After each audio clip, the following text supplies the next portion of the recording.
Hi everyone, exam medicine channel में आप सभी का स्वागत है। आज की इस वीडियो में बात करने वाले हैं जेएनयू एमटीएस को लेकर। जैसा कि आप सबको पता है, 5 फरवरी को आपकी एक नोटिस जारी की गई थी जिसमें ये बात बताई गई है कि आपकी जो भर्ती प्रक्रिया थी उस पर अभी रोक लगा दी गई है। आप सभी लोगों की बहुत सारी क्वेरी हैं, उसको लेकर आप लोग लगातार कमेंट के माध्यम से पूछ रहे हैं अपने प्रश्नों को। तो इस वीडियो में आपकी जो भी समस्याएं हैं, जो आपने क्वेश्चन करे हैं, उम्मीद है वो कम्प्लीटली सॉल्व हो जाएंगे। इसके अलावा भी अगर आपकी कोई क्वेरी रह जाती है तो आप पूछिएगा, नेक्स्ट टाइम उसे बता दिया जाएगा।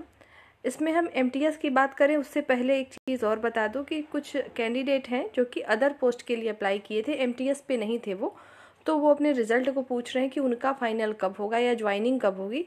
तो देखिए, अभी तो कुछ भी नहीं कहा जा सकता है, और फरवरी अब लास्ट तक अगर आ गया तो ठीक है, नहीं तो फिर मार्च में ही आएगा।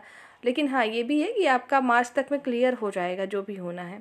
अब हम आते हैं एमटीएस को लेकर, जैसा कि आप लोगों ने क्वेश्चन इस पे पूछे थे। तो सबसे बड़ा आप लोगों के लिए सवाल ये है कि इसकी क्या फाइनल अभी ये होगा या नहीं होगा। तो देखिए, जब तक उन्होंने जो नोटिस जारी की है उस प्रक्रिया को आगे बढ़ाने के लिए, जब तक वहाँ पे कोई डिसीज़न नहीं होता है तो आपका फाइनल जो है नहीं होगा।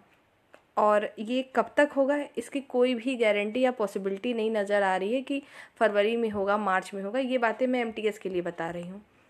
और क्या कारण है कि भर्ती रोकी गई, आप लोगों के सबसे ज़्यादा प्रश्न इसी पर है कि किस कारण से रोका गया। उन्होंने कोई रीज़न नहीं बताया। देखिए, जब भी कभी कुछ भी पेपर कैंसिल होता है, कुछ भी अगर जहाँ से एग्ज़ाम कंडक्ट हो रहे हैं, जैसे कि यूनिवर्सिटी की बात है, आप किसी अदर आयोग में भी एग्ज़ाम देते हैं, तो वहाँ पर वो रीज़न आपको नहीं बताते हैं कि क्या कारण है। ठीक है, उन्होंने कह दिया है कि कुछ कारण हैं और उसको जब सॉल्व हो जाएगा तो फिर कुछ चीज़ें आपको सामने आएंगी। एक बात और जान लीजिए, मेरी अगर माने तो आप लोग उम्मीद रखिए। मुझे नहीं लगता कि ये भर्ती पूरी तरीके से कैंसिल होगी, क्योंकि आपके एग्ज़ाम हुए हैं, डीवी हुआ है, सब कुछ हो चुका है। हो सकता है कुछ रीज़न हो, पोस्ट थोड़े कम ज़्यादा हो सकते हैं, ये मतलब मेरे ख्याल से ऐसा है। बाकी मुझे नहीं लगता कि भर्ती एकदम अगर इनको कैंसिल करना ही होता तो नोटिस जारी करके बता दिया होता कि आपकी भर्ती अब होगी ही नहीं। रोक लगाई गई है, प्रोसेस पे अभी आपकी प्रक्रियाएँ रोक दी गई हैं, और उसके बाद कोई भी नोटिस आएगी तो आपको ऑफिशियल वेबसाइट पर दिखेगा जेएनयू के, एनटीए के, तो आप उस पर विज़िट करते रहिए। और चैनल के माध्यम से तो आपको सूचित किया ही जाएगा। तो ये क्या कारण था, ये कारण तो हम क्या कोई भी नहीं बताएगा, क्योंकि किसी को पता नहीं है। ठीक है, जो नोटिस में मैंने आपको बताई वही चीज़ मुझे भी पता है, क्योंकि आप लोग इस चीज़ को पूछ रहे हैं लगातार, तो मैंने जो भी बातें थी वो बता दी हैं। तो जो कैंडिडेट ये सोच रहे हैं कि भर्ती एकदम कैंसिल हुई हो गई है, अब नहीं होगा इसका कुछ भी, तो उम्मीद रखिए, पॉसिबिलिटी है कि ऐसा कुछ नहीं होने वाला है। हाँ, समय लगेगा, अब इसमें ऐसा नहीं कह सकते कि 10 दिन में क्लियर हो जाएगा कि आपका होगा। तो इस बात को याद रखिएगा कि हो सकता है कि आपका इसमें समय लगे, लेकिन हो जाएगा। अब बात आती है कि आपको क्या करना चाहिए, क्योंकि आप क्या अपनी तरफ से कुछ कर सकते हैं। तो सभी कैंडिडेट जो भी इसमें शामिल थे, जिनके डीवी हुई है, मेरी तरफ से उनको यही कहना है, आप कुछ भी नहीं कर सकते। ठीक है, कुछ भी नहीं करने का मतलब ये है, आप इस एग्ज़ाम को छोड़िए, कोई भी एग्ज़ाम देते होंगे, कोई भी कैंडिडेट हो, हर एग्ज़ाम का यही चला आ रहा है कि कहीं कुछ भी होता है तो कैंडिडेट चाहे जो भी कहे, करना वही है जो उन्हें करना है, मतलब आयोग को। तो आप ये जानिए, आपको कुछ नहीं करना, आपको सिर्फ क्या करना है, अपनी पढ़ाई करनी है।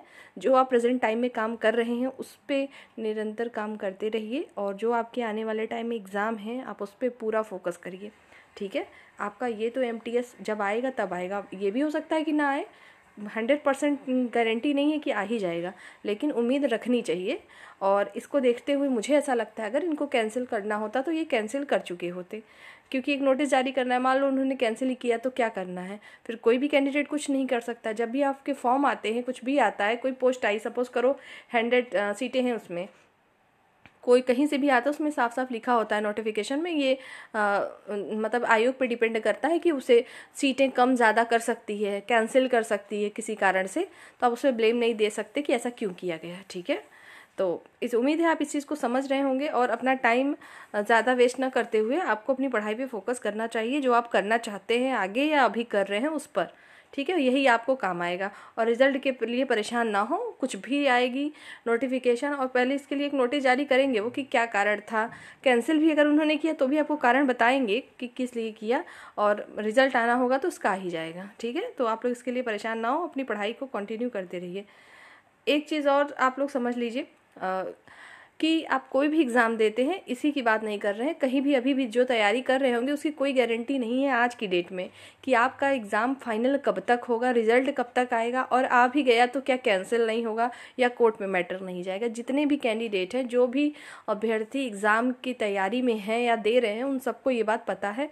और अब हम सब लोगों को ये चीज़ मान के एग्ज़ाम देना चाहिए कि हम अपना काम कर रहे हैं, बाकी देखा जाएगा, क्योंकि कुछ भी श्योर नहीं है। कहीं का भी ले लीजिए, किसी स्टेट की बात करें या सेंट्रल गवर्नमेंट की, तो ये सारी चीज़ें हैं। तो आप लोग अपनी सिर्फ निरंतर पढ़ाई करिए, अपने काम पे फोकस करिए, बाकी जो होगा जब आएगी नोटिस तो होगा और आपको चैनल के माध्यम से सूचित कर दिया जाएगा। इसके अलावा अगर आप सबको कुछ भी किसी भी वैकेंसी के बारे में कोई प्रॉब्लम है तो आप पूछ सकते हैं, आपको बता दिया जाएगा। और एक बात और है कि कुछ कैंडिडेट ऐसे भी हैं कि जिनको ये लगता है कि जैसे इन्होंने पूछा कि क्या कारण है, तो कारण तो मुझे भी नहीं पता है, किसी को भी नहीं पता। तो जो चीज़ें थी मैंने बताई, ये जो मैं चीज़ें आपको जानकारी दे रही हूँ ये सिर्फ उन्हीं कैंडिडेट के लिए है जिन्होंने क्वेरी करी थी, और अन्य अभ्यर्थियों के लिए नहीं है। कुछ अभ्यर्थी ऐसे भी हैं कि जो पूछते हैं कि जब पता नहीं है तो बताया क्यों। तो आपको जहाँ से जैसे पता चले तो आप पता कर लीजिए।